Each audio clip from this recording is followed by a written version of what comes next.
Premier épisode, La Dame Blonde, chapitre 6. La seconde arrestation d'Arsène Lupin.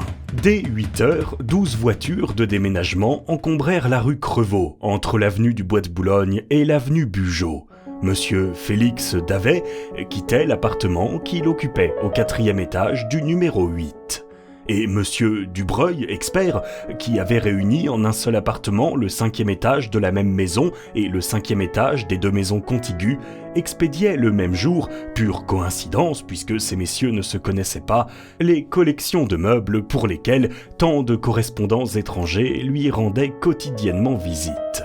Détail qui fut remarqué dans le quartier, mais dont on ne parla que plus tard. Aucune des 12 voitures ne portait le nom et l'adresse du déménageur et aucun des hommes qui les accompagnaient ne s'attarda dans les débits avoisinants.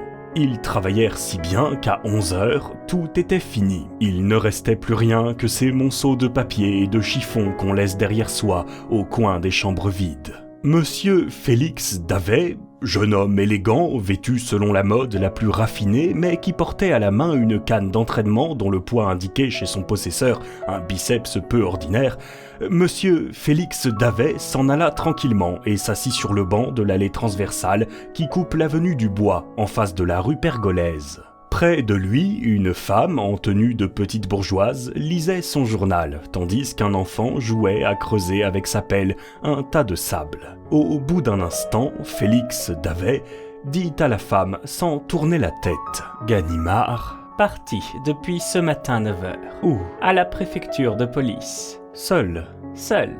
Pas de dépêche cette nuit. Aucune. On a toujours confiance en vous dans la maison. Toujours, je rends de petits services à Madame Ganimard et elle me raconte tout ce que fait son mari. Nous avons passé la matinée ensemble. C'est bien. Jusqu'à nouvel ordre, continuez à venir ici, chaque jour à 11h. Il se leva et se rendit près de la porte Dauphine au pavillon chinois où il prit un repas frugal, 2 œufs, des légumes et des fruits. Puis il retourna rue Crevaux et dit à la concierge : « Je jette un coup d'œil là-haut et je vous rends les clés. » Il termina son inspection par la pièce qui lui servait de cabinet de travail. Là, il saisit l'extrémité d'un tuyau de gaz dont le coude était articulé et qui pendait le long de la cheminée, enleva le bouchon de cuivre qui le fermait, adapta un petit appareil en forme de cornet et souffla. Un léger coup de sifflet lui répondit. Portant le tuyau à sa bouche, il murmura : « Personne, Dubreuil ? Personne. Je peux monter ? » « Oui. » Il remit le tuyau à sa place, tout en se disant : « Jusqu'où va le progrès ? Notre siècle fourmille de petites inventions qui rendent vraiment la vie charmante et pittoresque, et si amusante, surtout quand on sait jouer à la vie comme moi. » Il fit pivoter une des moulures de marbre de la cheminée. La plaque de marbre elle-même bougea, et la glace qui la surmontait glissa sur d'invisibles rainures, démasquant une ouverture béante où reposaient les premières marches d'un escalier, construit dans le corps même de la cheminée. Tout cela bien propre, en fonte soigneusement astiquée et en carreaux de porcelaine blanche. Il monta. Au 5e étage, même orifice au-dessus de la cheminée. Monsieur Dubreuil attendait. « C'est fini chez vous ? » ?»« C'est fini. »« Tout est débarrassé ? » ?»« Entièrement. »« Le personnel ? » ?»« Il n'y a plus que les 3 hommes de garde. » »« Allons-y. » L'un après l'autre, ils montèrent par le même chemin jusqu'à l'étage des domestiques et débouchèrent dans une mansarde où se trouvaient 3 individus, dont l'un regardait par la fenêtre. « Rien de nouveau ? » Rien, patron. La rue est calme. »« Absolument. » Encore 10 minutes et je pars définitivement. Vous partirez aussi. D'ici là, au moindre mouvement suspect dans la rue, avertissez-moi. J'ai toujours le doigt sur la sonnerie d'alarme, patron. Dubreuil, vous aviez recommandé à nos déménageurs de ne pas toucher au fil de cette sonnerie. Certes, elle fonctionne à merveille. Alors, je suis tranquille. Ces 2 messieurs redescendirent jusqu'à l'appartement de Félix Davet. Et celui-ci, après avoir rajusté la moulure de marbre, s'exclama joyeusement : « Ah, Dubreuil, je voudrais voir la tête de ceux qui découvriront tous ces admirables trucs, timbres d'avertissement, réseaux de fils électriques et de tuyaux acoustiques, passages invisibles, lames de parquet qui glissent, escaliers dérobés. Une vraie machination pour féerie. Quelle réclame pour Arsène Lupin. Une réclame dont on se serait bien passé. Dommage de quitter une pareille installation. Tout est à recommencer, Dubreuil, et sur un nouveau modèle évidemment, car il ne faut jamais se répéter. Peste soit du Sholmes. Toujours pas revenu, le Sholmes. Et comment? De Southampton, un seul paquebot, celui de minuit. Du Havre, un seul train, celui de 8h du matin, qui arrive à 11h11. Du moment qu'il n'a pas pris le paquebot de minuit, et il ne l'a pas pris, les instructions données au capitaine étant formelles. Il ne pourra être en France que ce soir, via New Haven et Dieppe. S'il revient, Sholmes n'abandonne jamais la partie. Il reviendra, mais trop tard. Nous serons loin.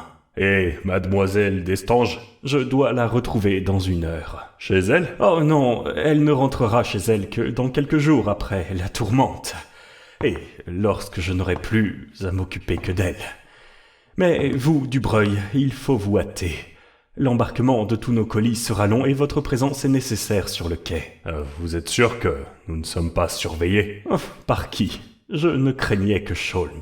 Dubreuil se retira. Félix Davet fit un dernier tour, ramassa 2 ou 3 lettres déchirées, puis, apercevant un morceau de craie, il le prit, dessina sur le papier sombre de la salle à manger un grand cadre et inscrivit, ainsi que l'on fait sur une plaque commémorative.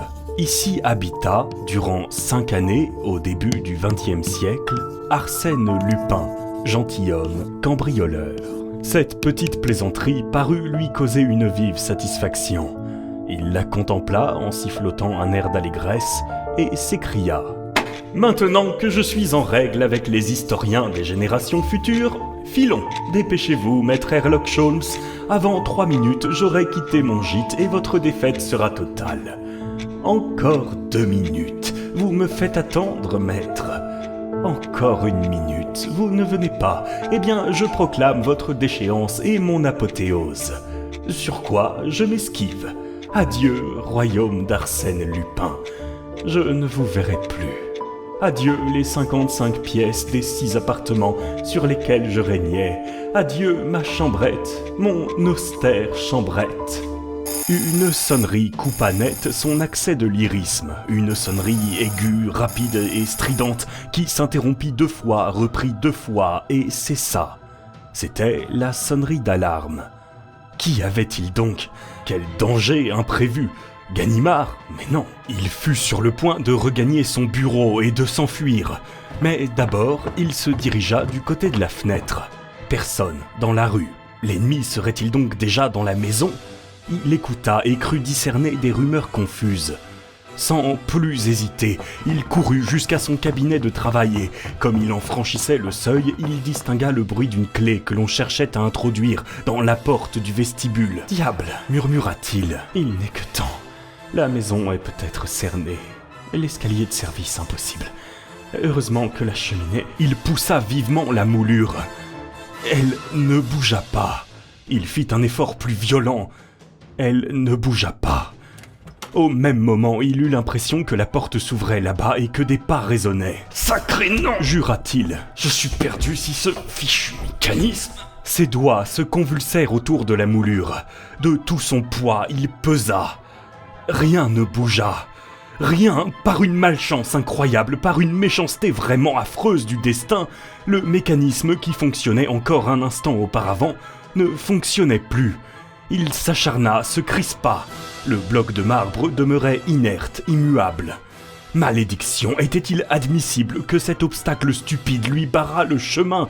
Il frappa le marbre, il le frappa à coups de poing rageur, il le martela, il l'injuria. « Eh bien quoi, monsieur Lupin? Il y a donc quelque chose qui ne marche pas comme il vous plaît ?» Lupin se retourna, secoué d'épouvante. Herlock Sholmes était devant lui. Herlock Sholmes! Il le regarda en clignant des yeux, comme gêné par une vision cruelle. Herlock Sholmes à Paris?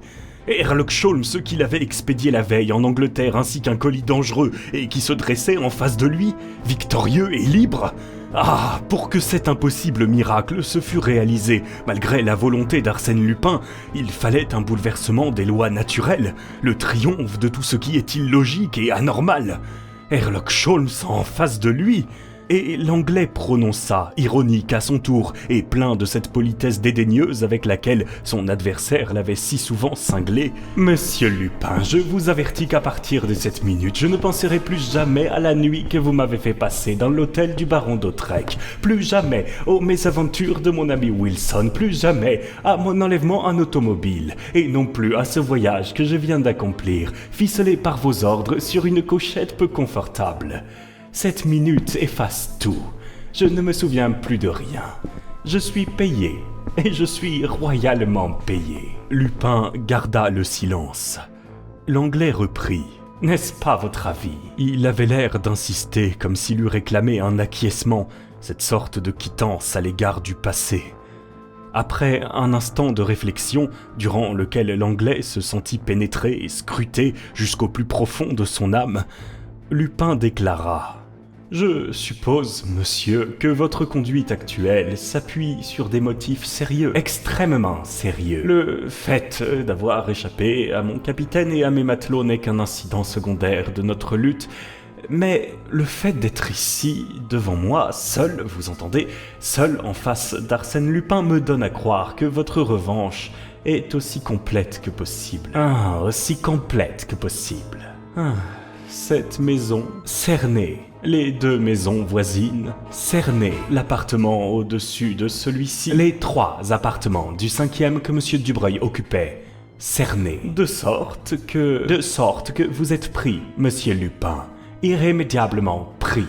Les mêmes sentiments qui avaient agité Sholmes au cours de sa promenade en automobile, Lupin les éprouva, la même fureur concentrée, la même révolte, mais aussi, en fin de compte, la même loyauté le courba sous la force des choses. Tous deux également puissants, ils devaient pareillement accepter la défaite comme un mal provisoire auquel on doit se résigner. « Nous sommes quittes, monsieur », dit-il nettement. L'Anglais sembla ravi de cet aveu. Ils se turent. Puis Lupin reprit, déjà maître de lui et souriant. « Et je n'en suis pas fâché, cela devenait fastidieux de gagner à tout coup. Je n'avais qu'à allonger le bras pour vous atteindre en pleine poitrine. Cette fois, j'y suis. Touché, maître !» Il riait de bon cœur. « Enfin, on va se divertir. Lupin est dans la souricière. Comment va-t-il sortir de là, dans la souricière? Quelle aventure! Ah, maître, je vous dois une rude émotion. C'est cela, la vie !» Il se pressa les tempes de ses 2 poings fermés, comme pour comprimer la joie désordonnée qui bouillonnait en lui. Et il avait aussi des gestes d'enfant qui, décidément, s'amusent au-delà de ses forces. Enfin, il s'approcha de l'Anglais. « Et maintenant, qu'attendez-vous ?»« Ce que j'attends. Oui, Ganimard est là avec ses hommes. Pourquoi n'entre-t-il pas? Je l'ai prié de ne pas entrer. Et il a consenti. Je n'ai requis ses services qu'à la condition formelle qu'il se laisserait guider par moi. D'ailleurs, il croit que M. Félix Davet n'est qu'un complice de Lupin. Alors je répète ma question sous une autre forme. Pourquoi êtes-vous entré seul? J'ai voulu d'abord vous parler. »« Ah ah, vous avez à me parler !» Cette idée parut plaire singulièrement à Lupin. Il y a de telles circonstances où l'on préfère de beaucoup les paroles aux actes. « Monsieur Sholmes, je regrette de n'avoir point de fauteuil à vous offrir. Cette vieille caisse à moitié brisée vous agrée-t-elle ou bien le rebord de cette fenêtre? Je suis sûr qu'un verre de bière serait le bienvenu. Brune ou blonde? Mais asseyez-vous, je vous en prie. Inutile. Causons. J'écoute. Je serai bref. Le but de mon séjour en France n'était pas votre arrestation. Si j'ai été amené à vous poursuivre, c'est qu'aucun autre moyen ne se présentait d'arriver à mon véritable but, qui était de retrouver le diamant bleu. Le diamant bleu? Certes, puisque celui qu'on a découvert dans le flacon du consul Bleichen n'était pas le vrai. En effet, le vrai fut expédié par la dame blonde. Je le fis copier exactement et comme... Alors j'avais des projets sur les autres bijoux de la comtesse et que le consul Bleichen était déjà suspect. La susdite dame blonde, pour n'être point soupçonnée, à son tour glissa le faux diamant dans les bagages du susdit consul. Tandis que vous gardiez le vrai. Bien entendu. Ce diamant-là, il me le faut. Oh, impossible. 1000 regrets. Je l'ai promis à la comtesse de Crozon. Je l'aurai. Comment l'aurez-vous, puisqu'il est en ma possession? Je l'aurai, précisément parce qu'il est en votre possession. Je vous le rendrai donc. Oui, volontairement, je vous l'achète. Lupin eut un accès de gaieté. Vous êtes bien de votre pays, vous traitez ça comme une affaire. C'est une affaire. Et que m'offrez-vous? La liberté de mademoiselle Destange. Sa liberté? Mais je ne sache pas qu'elle soit en état d'arrestation. Je fournirai à monsieur Ganimard les indications nécessaires. Privée de votre protection, elle sera prise, elle aussi. Lupin s'esclaffa de nouveau. Cher monsieur, vous m'offrez ce que vous n'avez pas. Mademoiselle Destange est en sûreté et ne craint rien, je demande autre chose. L'Anglais hésita, visiblement embarrassé, un peu de rouge aux pommettes. Puis, brusquement, il mit la main sur l'épaule de son adversaire. Et si je vous proposais ma liberté? Non, mais enfin, je puis sortir de cette pièce, me concerter avec monsieur Ganimard, et me laisser réfléchir. Oui. Eh mon Dieu, à quoi cela me servira-t-il? Ce satané mécanisme ne fonctionne plus, dit Lupin en poussant avec irritation la moulure de la cheminée. Il étouffa un cri de stupéfaction.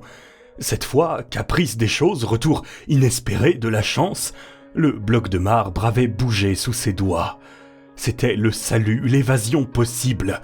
En ce cas, à quoi bon se soumettre aux conditions de Sholmes? Il marcha de droite et de gauche, comme s'il méditait sa réponse. Puis, à son tour, il posa sa main sur l'épaule de l'Anglais. « Tout bien pesé, monsieur Sholmes, j'aime mieux faire mes petites affaires seul. Cependant, non, je n'ai besoin de personne. Quand Ganimard vous tiendra, ce sera fini. On ne vous lâchera pas. Qui sait? Voyons, c'est de la folie. Toutes les issues sont occupées. Il en reste une. Laquelle? Celle que je choisirai. Des mots, votre arrestation peut être considérée comme effectuée. Elle ne l'est pas. Alors je garde le diamant bleu. Sholmes tira sa montre. Il est 3h moins 10. À 3h, j'appelle Ganimard. Nous avons donc 10 minutes devant nous pour bavarder. Profitons-en, monsieur Sholmes, et pour satisfaire la curiosité qui me dévore, dites-moi comment vous vous êtes procuré mon adresse et mon nom de Félix Davet. Tout en surveillant attentivement Lupin, dont la bonne humeur l'inquiétait, Sholmes se prêta volontiers à cette petite explication où son amour-propre trouvait son compte, et repartit. Votre adresse, je la tiens de la dame blonde. Clotilde? Elle-même. Rappelez-vous, hier matin, quand j'ai voulu l'enlever en automobile, elle a téléphoné à sa couturière. En effet, eh bien, j'ai compris plus tard que la couturière, c'était vous. Et dans le bateau cette nuit, par un effort de mémoire, qui est peut-être une des choses dont il me sera permis de tirer vanité, je suis parvenu à reconstituer les 2 derniers chiffres de votre numéro de téléphone. 73. De la sorte, possédant la liste de vos maisons retouchées, il m'a été facile, dès mon arrivée à Paris ce matin, à 11h, de chercher et de découvrir dans l'annuaire du téléphone le nom de l'adresse de monsieur Félix Davet. Ce nom et cette adresse connue, j'ai demandé l'aide de monsieur Ganimard. Admirable, de premier ordre. Je n'ai qu'à m'incliner. Mais ce que je ne saisis pas, c'est que vous ayez pris le train du Havre. Comment avez-vous fait pour vous évader de l'Hirondelle? Je ne me suis pas évadé. Cependant, vous aviez donné l'ordre au capitaine de n'arriver à Southampton qu'à 1h du matin. On m'a débarqué à minuit. J'ai donc pu prendre le paquebot du Havre. Le capitaine m'aurait trahi, c'est inadmissible. Il ne vous a pas trahi. Alors, c'est sa montre. Sa montre? Oui, sa montre que j'ai avancée d'1 heure. Comment? Comme on avance une montre, en tournant le remontoir. Nous causions, assis l'un près de l'autre. Je lui racontais des histoires qui l'intéressaient. Ma foi, il ne s'est aperçu de rien. Bravo, bravo, le tour est joli, je le retiens. Mais la pendule qui était accrochée à la cloison de sa cabine... Ah, la pendule, c'était plus difficile car j'avais les jambes liées. Mais le matelot qui me gardait pendant les absences du capitaine a bien voulu donner un coup de pouce aux aiguilles. Lui, allons donc, il a consenti. Oh, il ignorait l'importance de son acte. Je lui ai dit qu'il me fallait à tout prix prendre le premier train pour Londres et... il s'est laissé convaincre, moyennant un petit cadeau. Que l'excellent homme, d'ailleurs, a l'intention de vous transmettre loyalement. Quel cadeau? Oh, Presque rien. Mais encore. Le diamant bleu. Le diamant bleu? Oui, le faux, celui que vous avez substitué au diamant de la comtesse et qu'elle m'a confié. Ce fut une explosion de rire, soudaine et tumultueuse. Lupin se pâmait, les yeux mouillés de larmes. Mon Dieu, que c'est drôle! Mon faux diamant repassé au matelot et la montre du capitaine et les aiguilles de la pendule. Jamais encore Sholmes n'avait senti la lutte aussi violente entre Lupin et lui. Avec son instinct prodigieux, il devinait sous cette gaieté excessive une concentration de pensée formidable, comme un ramassement de toutes les facultés. Peu à peu, Lupin s'était rapproché. L'Anglais recula et, distraitement, glissa les doigts dans la poche de son gousset. « Il est 3 heures, Monsieur Lupin. »« Oh, 3 heures déjà? Quel dommage. On s'amusait tellement. J'attends votre réponse. »« Ma réponse ? Mon Dieu, que vous êtes exigeant. Alors, c'est la fin de la partie que nous jouons. Et comme en jeu, ma liberté. Oh, le diamant bleu. Soit, jouez le premier. » Que faites-vous? Je marque le roi, dit Sholmes en jetant un coup de revolver. Et moi le poing, riposta Arsène en lançant son poing vers l'Anglais. Sholmes avait tiré en l'air pour appeler Ganimard dont l'intervention lui semblait urgente. Mais le poing d'Arsène jaillit droit à l'estomac de Sholmes qui pâlit et chancela. D'un bond, Lupin sauta jusqu'à la cheminée et déjà, la plaque de marbre s'ébranlait. Trop tard, la porte s'ouvrit. Rendez-vous, Lupin. Sinon, Ganimard, posté sans doute plus près que Lupin n'avait cru, Ganimard était là. 10 hommes, 20 hommes se bousculaient de ces gaillards solides et sans scrupules qui l'eussent abattu comme un chien au moindre signe de résistance. Il fit un geste, très calme. « Bas les pattes !»« Je me rends. » Et il croisa ses bras sur sa poitrine. Il y eut comme une stupeur. Dans la pièce dégarnie de ses meubles et de ses tentures, les paroles d'Arsène Lupin se prolongeaient ainsi qu'un écho. « Je me rends ». Parole incroyable. On s'attendait à ce qu'il s'évanouît soudain par une trappe ou qu'un pan de mur s'écroulât devant lui et le dérobât une fois de plus à ses agresseurs. Et il se rendait. Ganimard s'avança et, très ému, avec toute la gravité que comportait un tel acte, lentement, il étendit la main sur son adversaire, et il eut la jouissance infinie de prononcer « Je vous arrête, Lupin !» Brrr, frissonna Lupin. « Vous m'impressionnez, mon bon Ganimard. Quelle mine lugubre, on dirait que vous parlez sur la tombe d'un ami. Voyons, ne prenez pas ces airs d'enterrement. »« Je vous arrête. » Et ça vous épate. Au nom de la loi dont il est le fidèle exécuteur, Ganimard, inspecteur principal, arrête le méchant Lupin. Minute historique et dont vous saisissez toute l'importance. Et c'est la seconde fois que pareil fait se produit. Bravo, Ganimard, vous irez loin dans la carrière. Et il offrit ses poignets au cabriolet d'acier. Ce fut un événement qui s'accomplit d'une manière un peu solennelle. Les agents, malgré leur brusquerie ordinaire et l'âpreté de leur ressentiment contre Lupin, agissaient avec réserve, étonnés qu'il leur fût permis de toucher à cet être intangible. « Ah, mon pauvre Lupin, soupira-t-il, que diraient tes amis du noble faubourg s'ils te voyaient humilié de la sorte ?» Il écarta les poignets avec un effort progressif et continu de tous ses muscles. Les veines de son front se gonflèrent.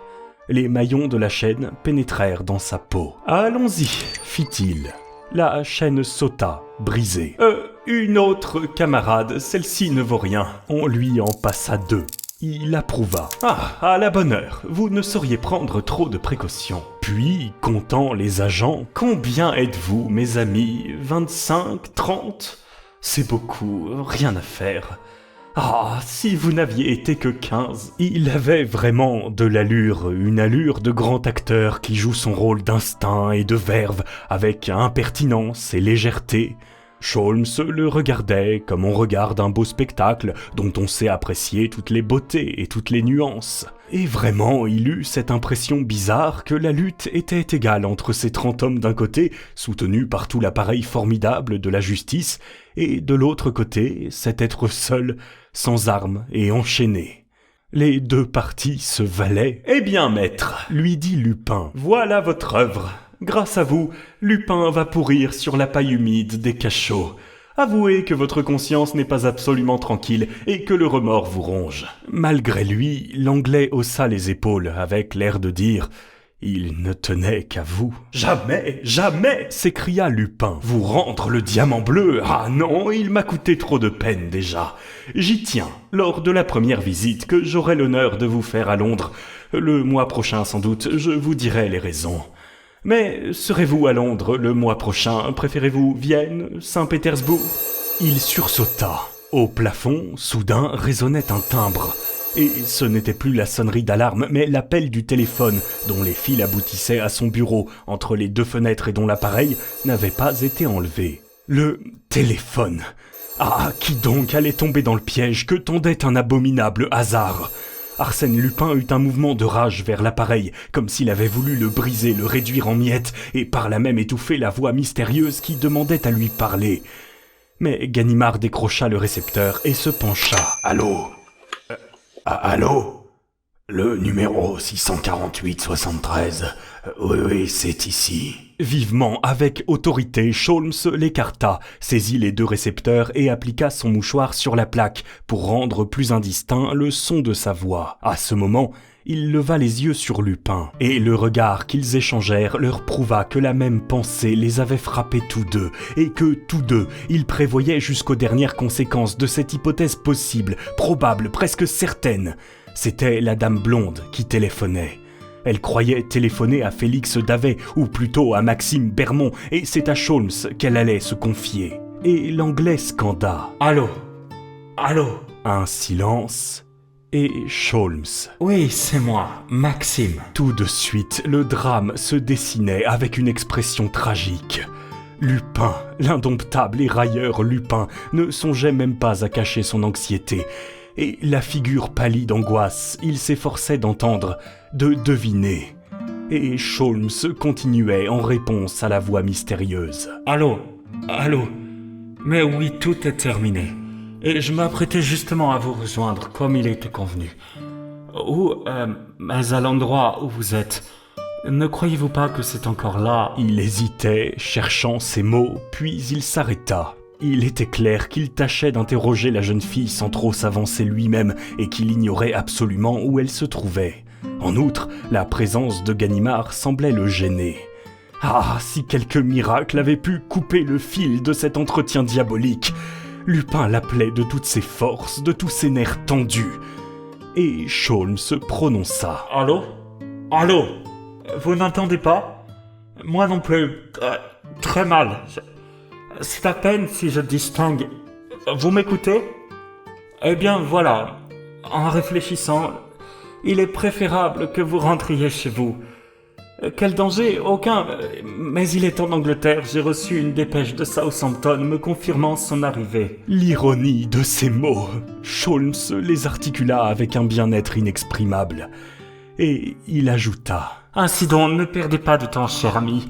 Je vous rejoins. » Il accrocha les récepteurs. « Monsieur Ganimard, je vous demanderai 3 de vos hommes. »« C'est pour la dame blonde, n'est-ce pas ?»« Oui. »« Vous savez qui c'est, où elle est ?»« Oui. »« Bigre, jolie capture.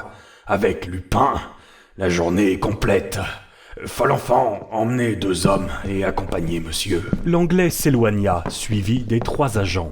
C'était fini. La dame blonde, elle aussi, allait tomber au pouvoir de Sholmes.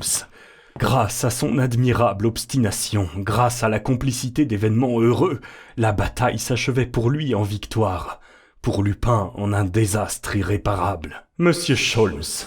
L'Anglais s'arrêta. « Monsieur Lupin !» Lupin semblait profondément ébranlé par ce dernier coup. Des rides creusaient son front. Il était las et sombre. Il se redressa pourtant en un sursaut d'énergie.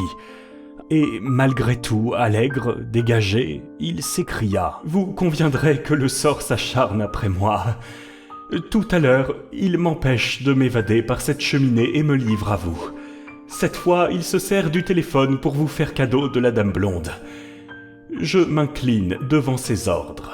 Ce qui signifie que je suis prêt à rouvrir les négociations. » Sholmes prit à part l'inspecteur et sollicita, d'un ton d'ailleurs qui n'admettait point de réplique, l'autorisation d'échanger quelques paroles avec Lupin. Puis il revint vers celui-ci. Colloque suprême.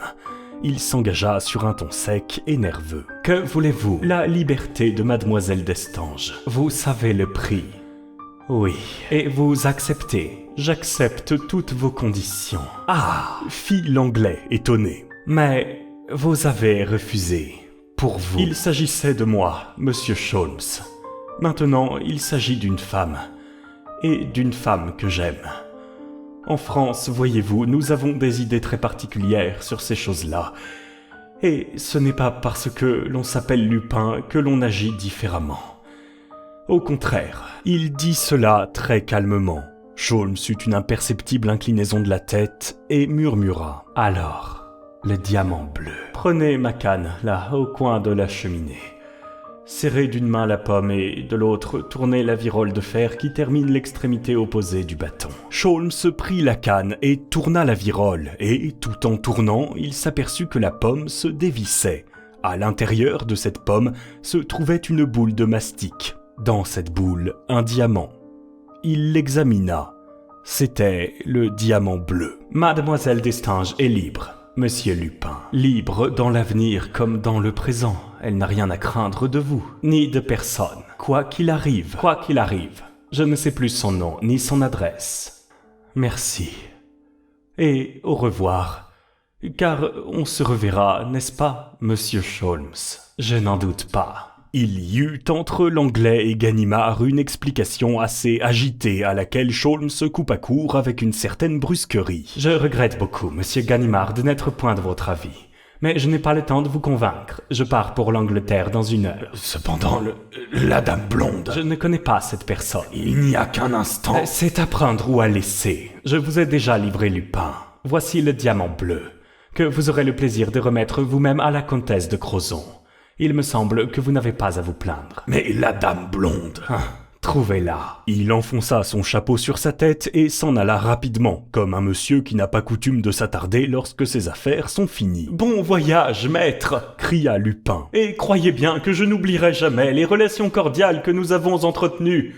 Mes amitiés à Monsieur Wilson. » Il n'obtint aucune réponse et ricana. « C'est ce qui s'appelle filer à l'anglaise. » Ah, ce digne insulaire ne possède pas cette fleur de courtoisie par laquelle nous nous distinguons.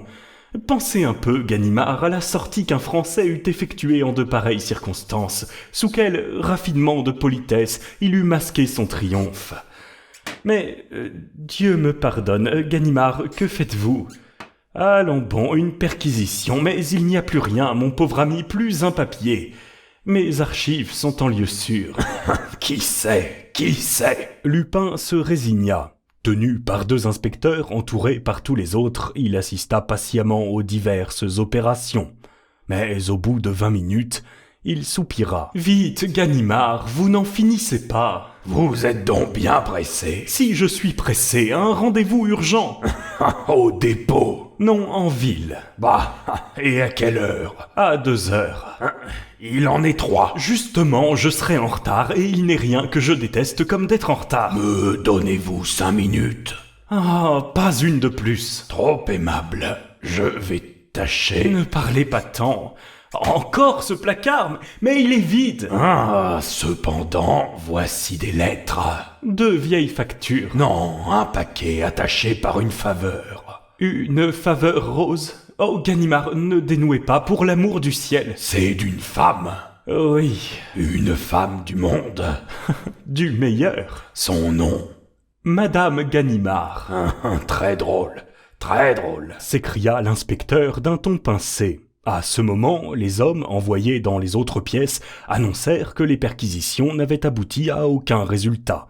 Lupin se mit à rire. « Parbleu, est-ce que vous espériez découvrir la liste de mes camarades ou la preuve de mes relations avec l'empereur d'Allemagne ? Ce qu'il faudrait chercher, Ganimard, ce sont les petits mystères de cet appartement. Ainsi, ce tuyau de gaz est un tuyau acoustique, cette cheminée contient un escalier, cette muraille est creuse. Et l'enchevêtrement des sonneries. Tenez, Ganimard, pressez ce bouton. » Ganimard obéit. « Vous n'entendez rien ?» interrogea Lupin. « Non. Moi non plus. Pourtant, vous avez averti le commandant de mon parc aérostatique de préparer le ballon dirigeable qui va nous enlever bientôt dans les airs. Allons. Dit Ganimard qui avait terminé son inspection. Assez de bêtises et en route. Il fit quelques pas, les hommes le suivirent. Lupin ne bougea point d'une semelle. Ses gardiens le poussèrent, en vain. Eh bien, Dit Ganimard. vous refusez de marcher. Pas du tout. En ce cas... Mais ça dépend. De quoi? De l'endroit où vous me conduirez. Au dépôt, parbleu. Alors je ne marche pas, je n'ai rien à faire au dépôt. Mais vous êtes fou? N'ai-je pas eu l'honneur de vous prévenir que j'avais un rendez-vous urgent? Lupin! Comment, Ganimard, la dame blonde attend ma visite et vous me supposez assez grossier pour la laisser dans l'inquiétude? Ce serait indigne d'un galant homme. Écoutez, Lupin. Dit l'inspecteur que ce persiflage commençait à irriter. J'ai eu pour vous jusqu'ici des prévenances excessives. Mais il y a des limites, suivez-moi. Impossible, j'ai un rendez-vous, je serai à ce rendez-vous. Une dernière fois. Impossible! Ganimard fit un signe. 2 hommes enlevèrent Lupin sous les bras. Mais ils le lâchèrent aussitôt avec un gémissement de douleur. De ses 2 mains, Arsène Lupin leur enfonçait dans la chair de longues aiguilles. Fous de rage, les autres se précipitèrent, leur haine enfin déchaînée, brûlant de venger leurs camarades et de se venger eux-mêmes de tant d'affronts. Et ils frappèrent et ils cognèrent à l'envi. Un coup plus violent l'atteignit à la tempe. Il tomba. « Ah, si vous l'abîmez, Gronda Ganimard, furieux. vous aurez affaire à moi. Il se pencha, prêt à le soigner, mais ayant constaté qu'il respirait librement, il ordonna qu'on le prît par les pieds et par la tête, tandis que lui-même le soutiendrait par les reins. Allez, doucement surtout. Pas de secousse. Ah, les brutes, ils me l'auraient tué. Hé, Lupin, comment ça va? Lupin ouvrait les yeux. Il balbutia. Pas chic, Ganimard. Vous m'avez laissé démolir. C'est de votre faute, nom d'un chien, avec votre entêtement. Répondit Ganimard, désolé. Mais vous ne souffrez pas. On arrivait au palier. Lupin gémit. Ganimard, l'ascenseur, ils vont me casser les os. Bonne idée, hein, excellente idée. Approuva Ganimard. D'ailleurs, l'escalier est si étroit, il n'y aurait pas moyen. Il fit monter l'ascenseur. On installa Lupin sur le siège avec toutes sortes de précautions. Ganimard prit place auprès de lui et dit à ses hommes. Descendez en même temps que nous, vous m'attendrez devant la loge du concierge. C'est convenu. Il tira la porte, mais elle n'était pas fermée que des cris jaillirent. D'un bond, l'ascenseur s'était élevé comme un ballon dont on a coupé le câble. Un éclat de rire retentit. Sardonique. « Non de... » hurla Ganimard, cherchant frénétiquement dans l'ombre le bouton de descente. Et comme il ne trouvait pas, il cria. « Le 5e! Gardez la porte au 5e !» 4 à 4, les agents grimpèrent l'escalier. Mais il se produisit ce fait étrange. L'ascenseur sembla crever le plafond du dernier étage, disparut aux yeux des agents, émergea soudain à l'étage supérieur, celui des domestiques, et s'arrêta. 3 hommes guettaient qui ouvrirent la porte. 2 d'entre eux maîtrisèrent Ganimard, lequel, gêné dans ses mouvements, abasourdi, ne songeait guère à se défendre. Le 3e emporta Lupin. « Je vous avais prévenu, Ganimard, l'enlèvement en ballon, et grâce à vous. Une autre fois, soyez moins compatissant, et surtout rappelez-vous qu'Arsène Lupin ne se laisse pas frapper et mettre à mal sans des raisons sérieuses. » Adieu. La cabine était déjà refermée et l'ascenseur, avec Ganimard, réexpédié vers les étages inférieurs. Et tout cela s'exécuta si rapidement que le vieux policier rattrapa les agents près de la loge de la concierge. Sans même se donner le mot, ils traversèrent la cour en toute hâte et remontèrent l'escalier de service, seul moyen d'arriver à l'étage des domestiques par où l'évasion s'était produite. Un long couloir à plusieurs coudes et bordé de petites chambres numérotées conduisait à une porte que l'on avait simplement repoussée. De l'autre côté de cette porte et par conséquent dans une autre maison, partait un autre couloir également à angle brisé et bordé de chambres semblables. Tout au bout, un escalier de service. Ganimard le descendit, traversa une cour, un vestibule et s'élança dans une rue, la rue Picot. Alors il comprit. Les 2 maisons, bâties en profondeur, se touchaient et leurs façades donnaient sur 2 rues, non point perpendiculaires mais parallèles et distantes l'une de l'autre de plus de 60 mètres. Il entra dans la loge de la concierge en montrant sa carte. « 4 hommes viennent de passer. Oui, les 2 domestiques du 4e et du 5e et 2 amis. Qui est-ce qui habite au 4e et au 5e? C'est messieurs Fauvel et leur cousin Provost. Ils ont déménagé aujourd'hui. Il ne restait que ces 2 domestiques. Ils viennent de partir. Pensa Ganimard, qui s'effondra sur un canapé de la loge. Quel beau coup nous avons manqué. Toute la bande occupait ce pâté de maison. 40 minutes plus tard, 2 messieurs arrivaient en voiture à la gare du Nord et se hâtaient vers le rapide de Calais, suivis d'un homme d'équipe qui portait leurs valises. L'un d'eux avait le bras en écharpe et sa figure pâle n'offrait pas l'apparence de la bonne santé. L'autre semblait joyeux. « Au galop, Wilson, il ne s'agit pas de manquer le train. Ah, Wilson, je n'oublierai jamais ces 10 jours. Moi non plus. Ah, les belles batailles. Superbe. À peine ça et là quelques petits ennuis. Bien Et petit. finalement, le triomphe sur toute la ligne. Lupin arrêté, le diamant bleu reconquis. Mon bras cassé. Quand il s'agit de pareille satisfaction, qu'importe un bras cassé. Surtout le mien. Eh oui, rappelez-vous Wilson, c'est au moment même où vous étiez chez le pharmacien en train de souffrir comme un héros que j'ai découvert le fil qui m'a conduit dans les ténèbres. Quelle heureuse chance. Des portières se fermaient. En voiture, s'il vous plaît, pressons-nous, messieurs. L'homme d'équipe escalada les marches d'un compartiment vide et disposa les valises dans le filet, tandis que Sholmes hissait l'infortuné Wilson. Mais qu'avez-vous, Wilson? Vous n'en finissez pas. Du nerf, vieux camarade. Ce n'est pas le nerf qui me manque. Mais quoi? Je n'ai qu'une main de disponible. Et après, s'exclama joyeusement Sholmes. En voilà des histoires, on croirait qu'il n'y a que vous dans cet état. Et les manchots, les vrais manchots. Allons, ça y est-il, ce n'est pas dommage. Il tendit à l'homme d'équipe une pièce de 50 centimes. Bien, mon ami, voici pour vous. Merci, monsieur Sholmes. L'Anglais leva les yeux.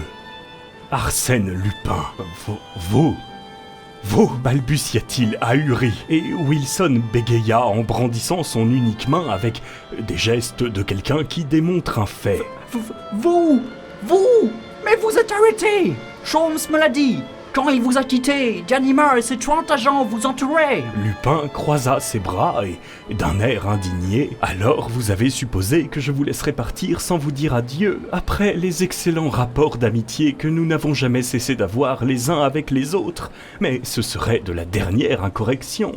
Pour qui me prenez-vous » Le train sifflait. « Enfin, je vous pardonne. Mais avez-vous ce qu'il vous faut? Du tabac, des allumettes, oui, et les journaux du soir, vous y trouverez des détails sur mon arrestation, votre dernier exploit, maître. Et maintenant, au revoir, et enchanté d'avoir fait votre connaissance. Enchanté, vraiment, et si vous avez besoin de moi, je serai trop heureux. » Il sauta sur le quai et referma la portière. « Adieu, fit-il encore en agitant son mouchoir. Adieu, je vous écrirai. Vous aussi, n'est-ce pas? Et votre bras cassé, monsieur Wilson. J'attends de vos nouvelles, à tous deux.